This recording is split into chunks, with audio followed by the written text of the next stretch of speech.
everyone, I'm here with a quick video on the Mass Effect Andromeda patch 1.05 notes, which makes the game way better. If they would have had this patch out on the first day of the game, there would have been way less complaints. It is great, and I've only put in about 15 minutes of gameplay to check out a few of the more notable things that they've outlined in the patch. So I'm going to splice over some footage to show you some of the changes that happen in-game.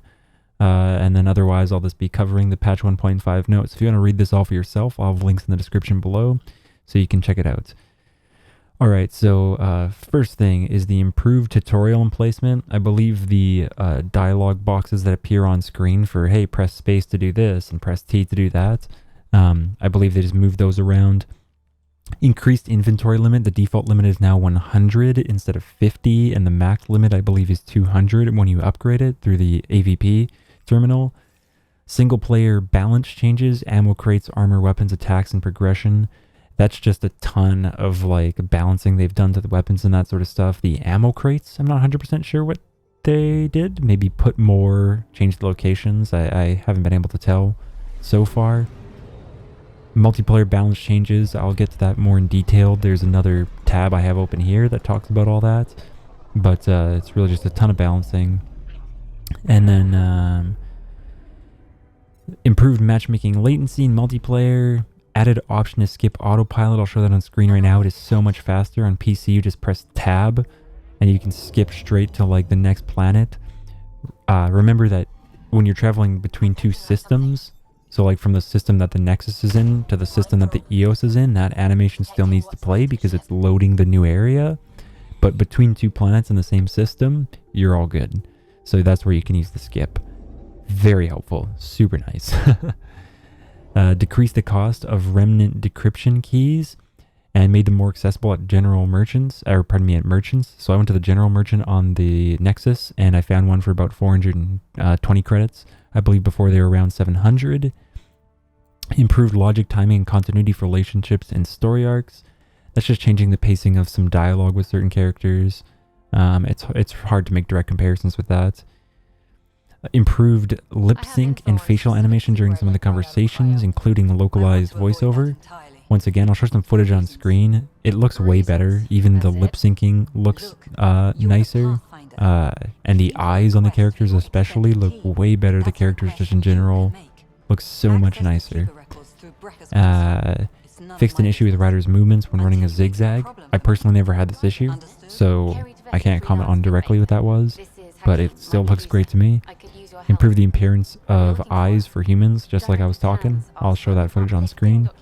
Fixed various collision issues. Fixed bugs where music or voiceover wouldn't play correctly. Fixed issues where global squadmate banter sometimes wasn't firing on UNCs.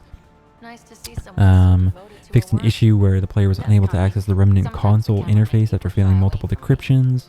Fixed an issue where fast travel was disabled after recruiting Drac.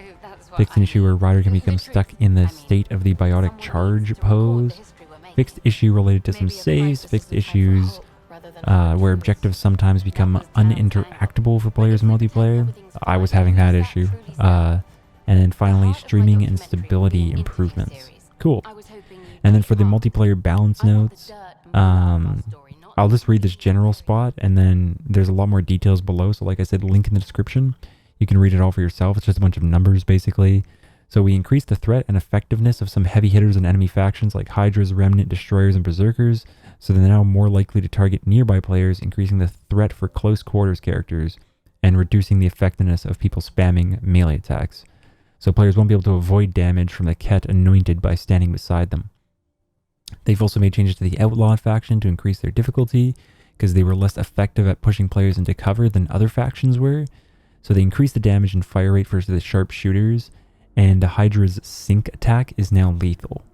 After investigating complaints about the assault rifle and pistol performance, we discovered an issue reduced the rate of fire for many semi-automatic weapons. This limitation impacted the Maddock in particular. However, after fixing the issue, we found its damage output was overpowering and scaled it back.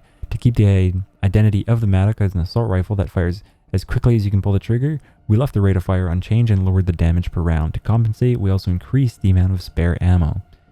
To ensure the risk-reward playstyles of melee heavy classes retained appropriate risk, We use changes to reduce the effectiveness of repeated melee attacks on large targets. Enemy attacks can now interrupt a meleeing player, which means you'll have to bring more than your fists to a gunfight. We're continuing to improve issues around weapon balance, particularly at higher difficulties, but we're also looking at melee-focused builds to ensure they pack the right punch. And the full list of changes is below. Like you can see, there's issues where like the stealth grid was deactivating immediately after being used. I had that one.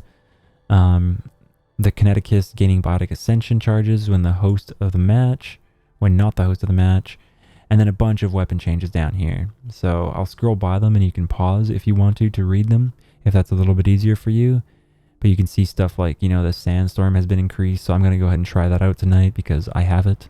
I don't have any of the other ones, so I can't try them out. The Predator increased damage and they reduced the rate of fire. The Carnifex has been increased. Hornet, Phalanx, Scorpion, Shotguns. The Hesh has been increased. I'll try that out again too. I also have that. And then the Sniper Ripples, the Shadow, the Injure, the Vanquisher. That caused the Vanquisher to have an extra 100% headshot bonus. I hope that's not why it was kick-ass, because I love that gun. I hope it wasn't a bug that was making me love it so much. Anyways, oh, we're not done scrolling here.